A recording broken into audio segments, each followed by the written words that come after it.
옆에 계신 분들에게 제가 권사님 엄청 사랑하시는 거 아시죠? 이렇게 한번 인사해 주시면은 여러분께 잘 안다고 대답도 해주시고 축복도 해주시기 바랍니다. 시작.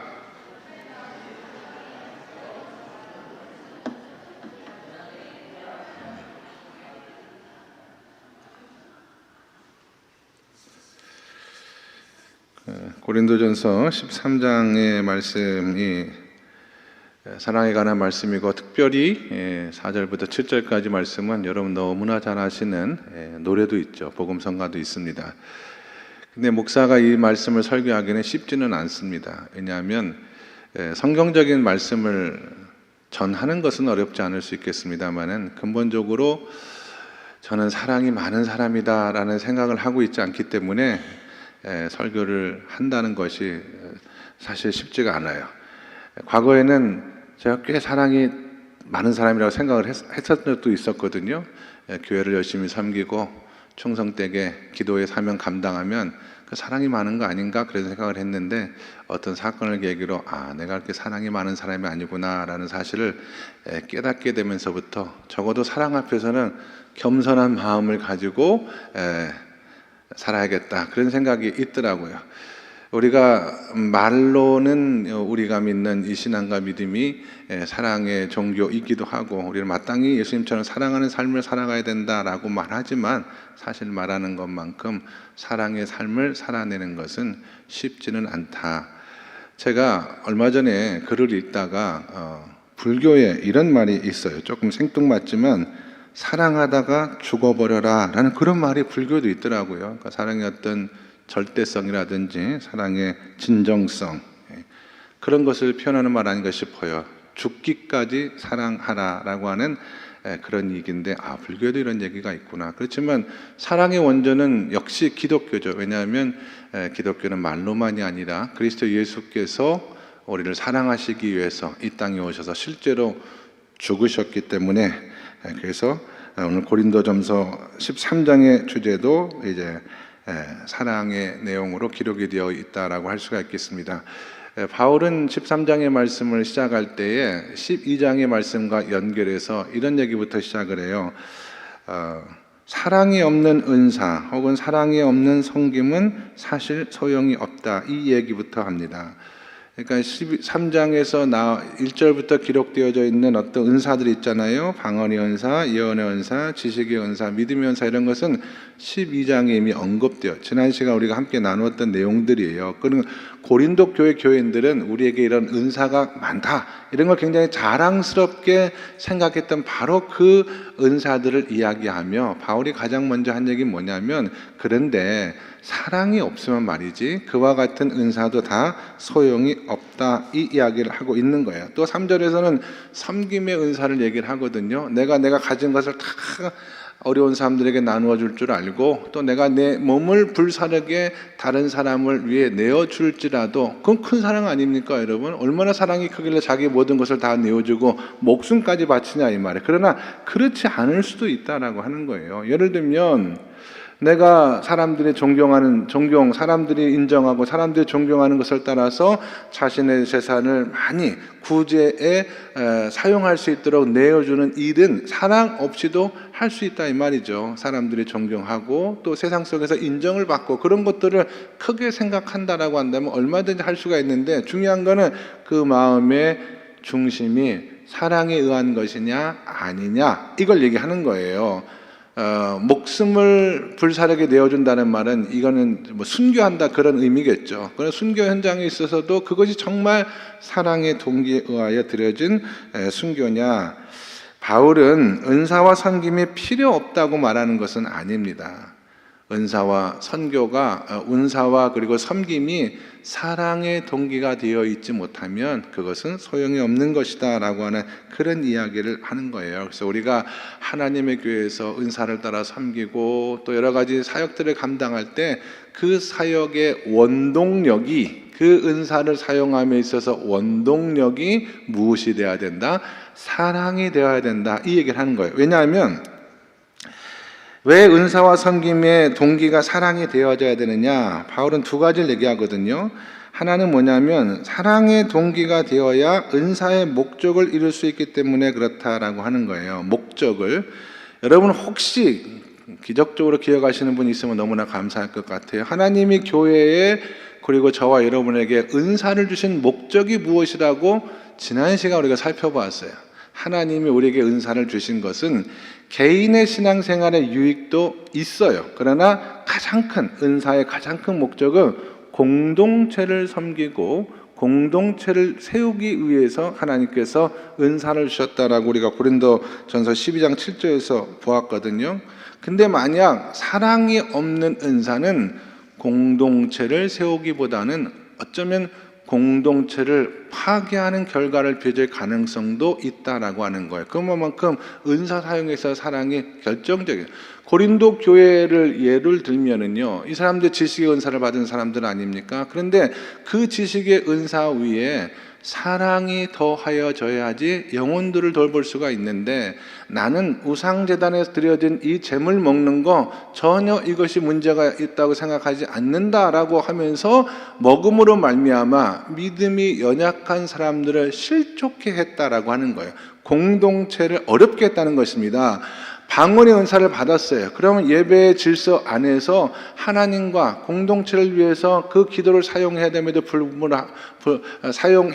불구하고 예배의 질서를 해치는 정말 무분별한 방언을 통하여 예배에 참석한 성도들로 하여금 신앙과 믿음 생활에 지장을 초래할 정도까지 한다라고 한다면 그것은 공동체의 유익을 위한 은사가 아닐 수 있다라고 할 수가 있다는 것입니다.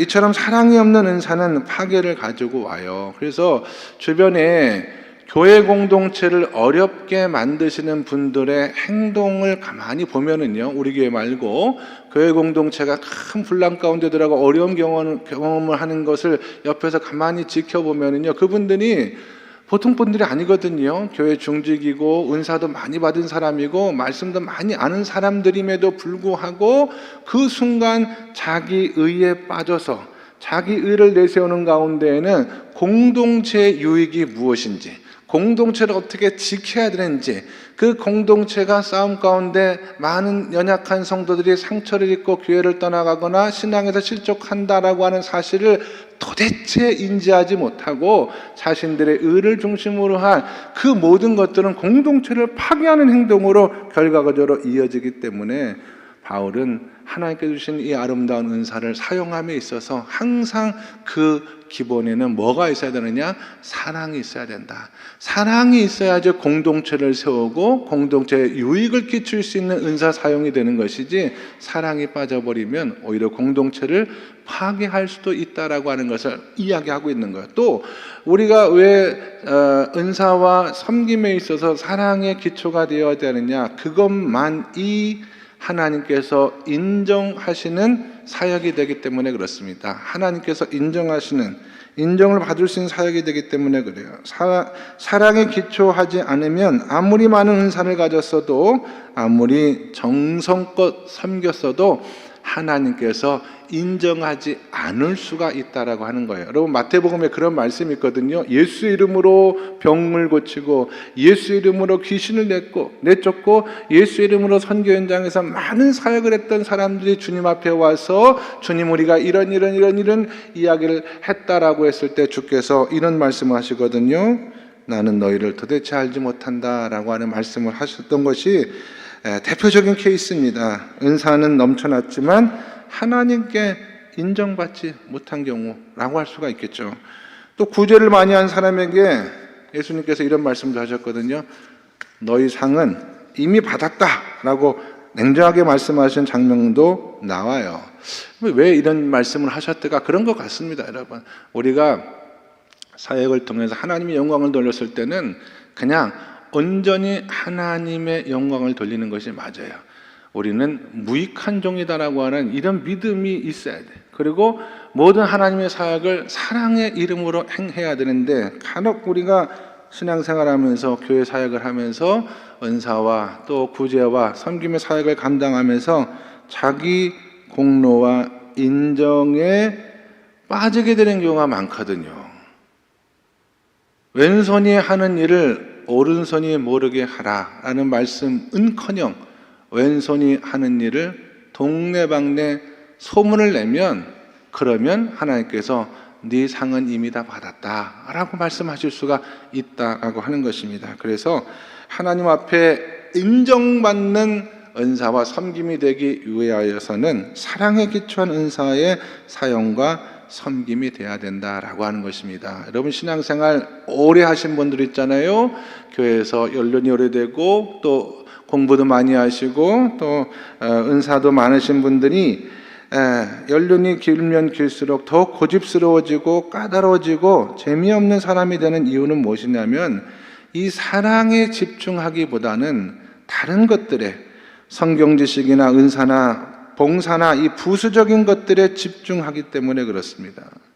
사랑이 신앙생활의 가장 기본이요 중심이 되함에도 불구하고 여기에 집중하는 따뜻한 사람이 되어야지, 여기에 집중해서 교회 공동체를 세워가는 사람이 돼야지, 다른 것들의 마음을 빼앗기고 그런 것들을 신앙의 더 중요한 기준으로 삼기 시작할 때 사랑이 없는 은사 사용과 사랑이 부족한 섬김의 사명을 통하여 교회 공동체가 세워지지 못하고 하나님 앞에 인정받지 못하는 사역과 삶이 될 가능성이 매우 크다라는 생각을 우리가 말씀 속에서 깨달았다라고 한다면, 우리가 정말 신앙 연륜이 깊어지고 성경 지식이 많아지고 기도를 많이 하고 봉사역이 넓어질수록 더 사랑에 집중하셔서 주변을 따뜻하게 만들고 교회 공동체를 믿음으로 세워 하나님 앞에 인정받으시는 우리 성도님들 다 될 수 있기를 예수님의 이름으로 간절히 축원합니다. 그 다음에 이제 이런 질문이 있었겠죠. 그럼 도대체 사랑이 뭡니까? 어떻게 하는 것이 성경적인 사랑의 내용이 되어야 됩니까? 라는 말씀을 드려야 되는데, 사도 바울이 사실 사랑의 정의를 직접적으로 내려주고 있지는 않습니다. 대신에 어떻게 살아가는 것이, 어떻게 사랑하는 것이 성경적인 사랑인가에 대한 사례들을 몇 가지 보여주는 식으로 말씀을 이어가요. 이건 뭐라고 그럴까요? 이건 히브리 사람들의 어떤 대화 방식인 것 같아요. 그러니까 성경에도 보면은 예수님, 내 이웃이 누굽니까? 라고 질문을 하면, 그래? 내 이웃은 이런 사람들이야 라고 답해주는 것이 우리식 생각이라고 한다면 예수님은 그렇게 말하지 않잖아요. 한참 선한 사마리아 사람 비유의 말씀을 하신 다음에 내가 생각하기에는 이 강도 만난 사람의 이웃이 누구인 것 같으냐 이렇게 물어보시거든요. 오늘 낮에 은빛 목장 우리 전사님 설교하셨는데 그것도 그래요. 요한이 감옥에 갇혀가지고 예수님의 사역이 과연 이 메시아의 사역인가 약간 의심이 든 때가 있었거든요. 감옥에 갇혀있을 때. 제자들을 보내가지고 그걸 단도직입적으로 물어보는 거예요. 예수님, 당신이 성경에서 예언하고 있는 바로 그 메시아이십니까? 라고 물어보거든요. 그럼 예수님께서 내가 그 사람이야, 내가 성경이 말하고 있는 메시아야, 이렇게 대답하면 얼마나 좋겠어요. 근데 예수님은 그 제자들에게, 요한의 제자들에게 뭐라고 말하냐면, 야, 가서 요한에게 뭐라고 전하냐면, 눈먼 사람들이 눈을 뜨고 절름발이들이 걷고 뭐 이런 얘기를 하는 거예요. 그게 이사야서에 예언되어져 있는 메시아가 이 땅에 오면 일어날, 메시아가 해야 될 일들이거든요. 그 말이 그 말이에요. 근데 직접 딱 바울도 마찬가지예요. 사랑이 뭡니까? 그럼 사랑에 대한 성경적 정의를 딱 해주면 좋은데 그 대신에 사랑의 사례들을 몇 가지 오늘 성경을 통해서 이야기를 해준다 이 말이에요. 그래서 바울이 말하고 있는 사랑에 대한 사례들 잠깐 네 가지만 생각해 보면, 하나는 바울은 사랑은 평범하고 작은 것이다 이 이야기를 해요. 우리가 아까도 읽었습니다마는 자기의 목숨을 불사르기까지 하고 자기가 가지고 있는 것을 다 다른 사람에게 내어주고 이런 사랑을 우리가 머릿속으로 생각하고 있다라고 한다면, 참된 사랑은 그렇게 큰 것이 아니라 지극히 작은 것에 있다.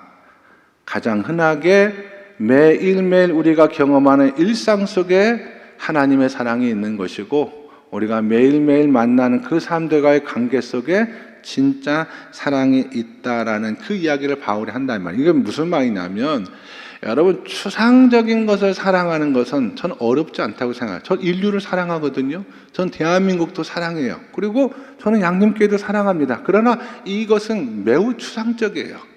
실제적으로 구체적으로 들어가 보면은 그 대상들은 지극히 작은 우리의 이웃들이 될 수가 있기 때문에 그렇습니다. 정말 살아가기 힘든 대상은 매일 부대끼면서 살아가야 되는 주위 사람들, 가족들, 직장 동료들, 교회 식구들, 목장 식구들, 이런 분들입니다. 그래서 바울은 진짜 사랑하는지 아닌지를 일상생활을 대하는 사람들을 어떻게 우리가 대하는 모습 속에서 찾아볼 수가 있다, 이 이야기를 하는 거예요.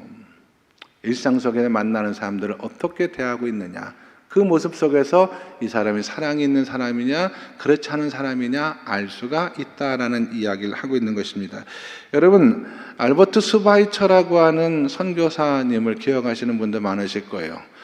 목사님이기도 하고 또 의사이기도 하고 또 음악가이기도 하고 이제 재능이 많으신 분인데, 이분이 이제 아프리카에서 선교 사역을 평생 사역을 이제 감당했던 사람으로 알려져 있는데, 그 정도 되면 우리는 당연히 이분은 사랑이 많은 사람일 것이다라고 생각하겠습니다만은 그분의 전기는 아니죠. 그분에 대한 평가 기록되어 있는 내용들을 보면은 주변의 사람들이 슈바이처가 아프리카 흑인들을 대하는, 또 아프리카 병자들을 대하는 태도가 상당히 위압적이었다, 그런 얘기가 많이 있어요. 마치 주인과 상전의 관계인 것처럼 결코 뜨겁게 사랑하는 관계는 아니었던 부분에 대한 기록이 많거든요. 리빙스턴이라는 사람의 기록을 보면 그분은 정말 사랑이 많은 사람인 것 같아요. 그분은 사랑의 이야기도 사랑의 이야기로 가득 찬데 슈바이처는 그렇지는 않았던 것으로 보여집니다. 그러면 그 사람이 평생 선교사로서 아프리카에 가서 선교의 사명을 감당한 건 뭐가 되는가 의문을 품지 않을 수가 없죠. 정말 흑인을 사랑해서, 정말 그 영혼을 사랑해서, 정말 그분들에게 그리스도의 사랑을 마음을 가지고 섬기는 마음으로 선교 사역을 했을까? 아니면 자기가 희생하는 사역의 보람을 느끼고, 혹은 자기가 선교사로서 희생하는 삶을 자랑스럽게 생각하는 것이 또 그 사역의 목적이 되었던 것은 아닌가, 그렇게 생각할 수도 있는 거 아닙니까? 여러분, 한국에 선교사님들이 와서 복음을 증거할 때 얼마나 귀하고 감사해요. 우리가 그런 선교사님의 은혜를 따라서 교회가 세워지고 병원이 세워지고 많은 사역을 했다 이 말이죠. 그러나 그분들이 정말 다 사랑이 뜨거워서 조선에 만나는 모든 사람들을 사랑으로 품고 조선을 사랑으로 기도하고, 물론 그런 분들이 많죠. 그러나 그렇지 않은 분들도 얼마든지 많이 있을 수 있었다는 사실이에요. 그러니까 동기가 무엇인가에 대한 것을 제가 이야기하고 있는 것입니다. 인류를 사랑하는 박애주의자, 백성을 사랑하는 민족주의자, 혹은 국민을 사랑한다고 입만 벌리면 이야기하는 정치가들, 교회를 사랑한다라고 말하는 목사들이 얼마나 진정성 있게 그리스도의 사랑으로 영혼들을 섬기고 돌보고 있는가의 문제에 대한 이야기를 하고 있는 것입니다. 사랑하지 않으면서 가진 것을 다 나누어주고 자신을 불태워주는 사람처럼 내가 교회를 위해서 이른 새벽부터 헌신하고 충성하는 것이 곧 성도와 하나님을 사랑하는 것인 줄로 알고 지냈던 시간도 저에게 있었거든요. 그러나 실제로 성도들을 사랑하고 목숨을 다해 섬기는 것은 또 다른 문제였다는 사실을 깨닫게 된 때가 있었습니다. 그래서 진짜 사랑이냐 진짜 사랑이 아니냐라고 하는 것은 가까운 사람들에게 얼마나 오래 참고 얼마나 온유하며 얼마나 시기하지 아니하며 성내지 아니하는가라고 하는 이런 작은 것들을 통해서 확인할 수가 있다. 하나님 앞에 인정받는 사랑의 성도가 되기 위해서는 가족과 직장 동료와 교회 식구들과 그리고 목장 식구들을 마음속 깊이 뜨겁게 사랑하며 사랑의 삶을 살아가실 수 있는 저와 여러분 모두가 다 될 수 있기를 간절히 축원합니다. 두 번째로 바울이 말하고 있는 이 사랑의 내용들을 쭉 보면은요, 이런 깨달음이 또 옵니다. 사랑은 자연스럽진 않다는 거예요. 자연스럽게 우리가 할 수 있는 것들이 못 된다라는 것을 알 수가 있습니다. 그 말은 뒤집어서 얘기하면은 성질내는 것이 우리에겐 자연스러워요. 그리고 시기하는 것이 우리에게는 자연스럽습니다. 자기 유익을 구하는 것이 인간 본성에 합당합니다. 불친절하고 뽐내고 교만하고 훨씬 더 우리가 자연스럽게 그런 삶을 살아갈 수가 있는데, 오늘 바울이 말하고 있는 사랑의 덕목은 부자연스러운, 인간으로서 부자연스러운 항목들로 기록이 되어져 있다라고 하는 것입니다. 그래서 우리가 사랑의 문제를 가지고 기도할 때, 이것은 인간에게는 부자연스러운 것들이구나 라는 것을 인정을 하셔야지 인간의 힘으로 사랑하지 않게 돼요. 인간의 힘은 부자연스러운 것이기 때문에 초자연적인 하나님의 은혜와 사랑이 우리한테 들어와야지, 초자연적인 하나님의 사랑과 은혜가 우리를 지배하고 다스려야지 우리는 사랑의 삶을 살아갈 수가 있다는 깨달음을 우리에게 준다라고 하는 것입니다. 많은 분들이 사랑에서 실패하는 이유 가운데 하나가 자신 안에 있는 어떤 것으로 사랑하려고 하다가 결국에는 지치고 힘들고 쓰러지고 갈등을 빚게 되는 경우가 너무나 많거든요. 인간에게 부자연스러운 것이 사랑이라는 것을 깨닫지 못하고 자기의 힘으로 하다가 실패하는 것입니다. 그러므로 정말 사랑의 삶을 살아가기 위해서는 하나님의 사랑을 구하고 그분의 사랑 안에 거하기를 기뻐하고 그 경험된 사랑을 통해서 흘려보내는 것이 맞다라고 하는 것이 고린도전서 13장에 주는 교훈이고, 세 번째로 사랑은 이런 의미도 있습니다. 사랑은 연민에서부터 시작이 됩니다. 연민에서부터. 여러분, 헬라어의 사랑에 대한 표현이 대표적으로 한 세 가지 정도 기록되어 있는 것을 아실 거예요. 남녀 간의 사랑은 에로스라는 단어를 가지고 표현하고, 친구들과의 사랑은 필로스라는 단어를 가지고 설명하고, 아가페라고 하는 단어가 바로 고린도전서 13장에서 말하고 있는 이 사랑의 단어가 바로 이 하나님의 사랑을 말합니다. 서로 사랑하되 우리는 하나님이 우리를 사랑한 것처럼 사랑하는 그런 아가페 사랑으로 사랑하라고 하는 것인데, 인간을 향하신 하나님의 사랑의 기저가 무엇인가? 구약부터 쭉 살펴보면은 연민입니다. 한마디로 말해서 불쌍한 마음을 가지고 하나님은 우리를 사랑해 주셨다라고 하는 것입니다. 그래서 우리를 불쌍히 여기시기 때문에 하나님이신 예수 그리스도가 이 땅에 오신 거예요. 뭐가 불쌍하냐? 저 스스로는 구원받을 수가 없는 존재들이거든요. 가만 내두면 누구나 다 죽고 지옥 가운데 들어갈 수밖에 없기 때문에 그것을 불쌍히 여기신 하나님께서 스스로의 목숨을 버리시면서까지 우리 구원의 길을 열어주셨다라고 하는 것이 성경의 증언 아닙니까? 그러니까 아가페 사랑이라고 하는 것은 그런 불쌍히 여기는 마음에서 시작했기 때문에 우리도 이웃을 하나님의 사랑으로 사랑하기 원한다라고 한다면 불쌍히 여기는 마음으로부터 시작이 돼야 돼요. 사람을 불쌍히 여기는 마음이 없으면은 고린도전서 13장 4절부터 7절까지의 말씀은 아무도 실현해 낼 수가 없다라고 하는 것입니다. 겉으로는 친절하고 무례히 행치 않고 성내지 않을 수는 있을지 모르겠지만 진심으로 사람을 불쌍히 여기는 마음이 없으면 사랑의 삶을 살아가기가 매우 어렵다. 연민의 마음이 있어야 된다. 목사님, 왜 불쌍한 존재로, 이웃을 불쌍한 존재로만 생각하십니까? 라고 말씀하시는 분이 혹 계실지 모르겠습니다만 그것은 연민과 값싼 동정을 구별하지 못하기 때문에 그렇습니다. 제가 생각하기에는요, 우리는 다 불쌍한 존재들이에요. 예외 없습니다. 모든 사람들은 다 불쌍한 존재. 그것이 내 마음속에 깊은 곳에 자리를 잡아야 돼. 하나님이 우리를 사랑하실 때 우리를 너무나 불쌍히 여겨주셔서 구원해 주신 것이거든요. 우리는 내 옆에 있는 사람들을 다 볼 때 불쌍하다는 생각이 들어야 돼요.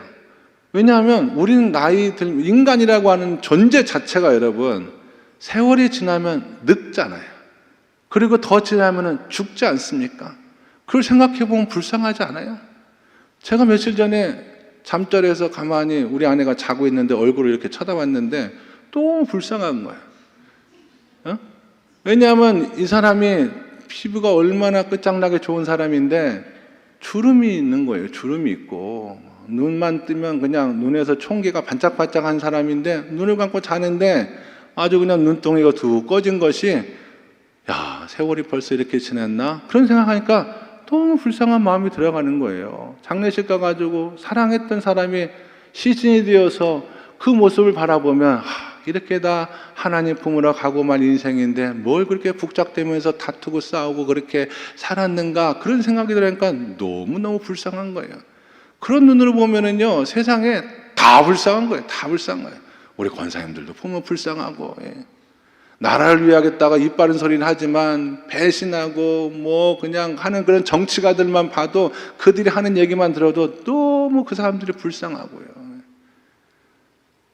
자존심에, 또 열등감에, 분노에, 시기심에 매일매일에 허락된 삶의 시간들을 사랑으로는 하나도 사용하지 못하고 미워하고 수군수군하고 비방하고 그렇게 살아가는 인생 자체가, 제가 보기에도 너무나 불쌍한데 하나님 보시기에 얼마나 불쌍하셨겠어요.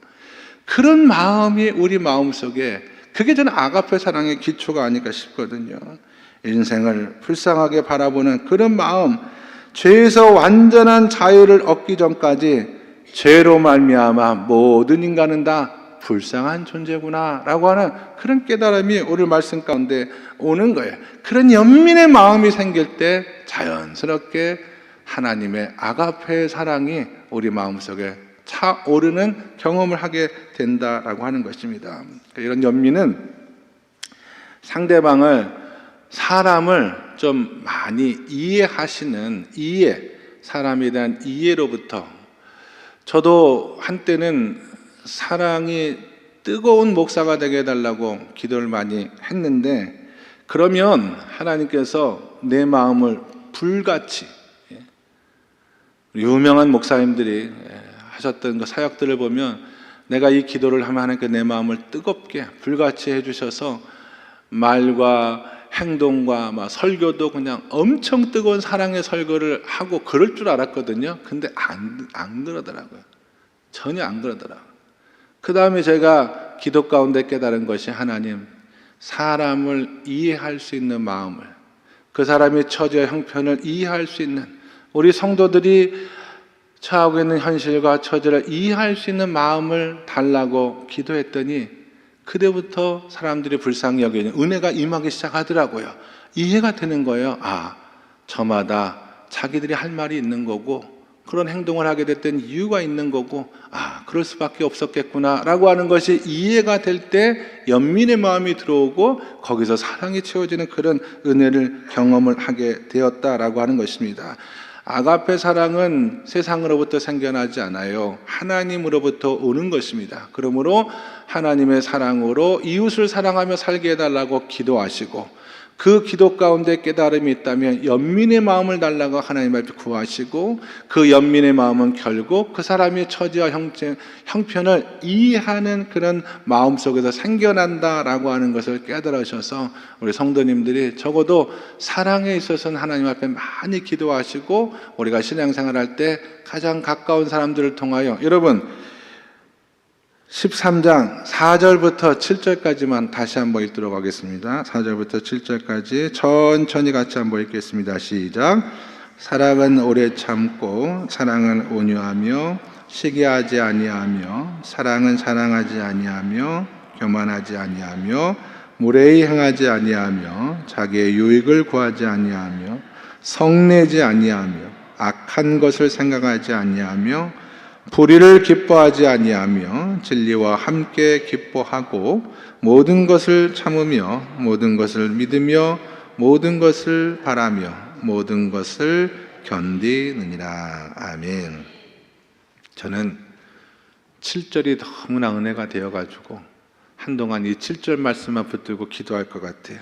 하나님, 모든 것을 참으며, 모든 것을 믿으며, 모든 것을 바라며, 모든 것을 견디는 하나님의 종이 되게 해달라 기도하실 수 있는 저와 여러분 모두가 다 될 수 있기를 예수님의 이름으로 간절히 축원합니다. 기도하겠습니다. 하나님 아버지, 고린도전서 13장의 말씀을 통하여 주시는 하나님의 은혜를 깨닫게 도와주시니 감사합니다. 우리가 그리스도인으로 세상을 살아가며 가족을 돌보고 교회를 섬기고 세상에 맡겨진 모든 일을 감당해 나갈 때 그 모든 것에 기초요 출발은 사랑에 있음을 깨닫는 저희 모두가 되게 도와 주셔서 세상에서 그리스도께서 우리를 사랑하신 것처럼 그 사랑의 삶을 믿음으로 살아갈 수 있는 저희 모두가 되게 하여 주시옵소서. 사랑은 평범한 것이고 부자연스러운 것이고 또 사랑은 연민에 기초한 것이고 모든 사람을 이해함으로부터 가능하다는 사실을 말씀을 통해서 깨달았사오니 하나님께서 허락하신 사랑으로 마음속 깊은 곳이 뜨거워지고 그 사랑의 삶을 믿음으로 살아 많은 사람들 앞에 주님의 제자인 것을 증거하며 살아갈 수 있는 머리 숙은 주의 백성들 다 되게 하여 주시옵소서. 예수 그리스도 이름 받들어 기도드리옵나이다. 아멘.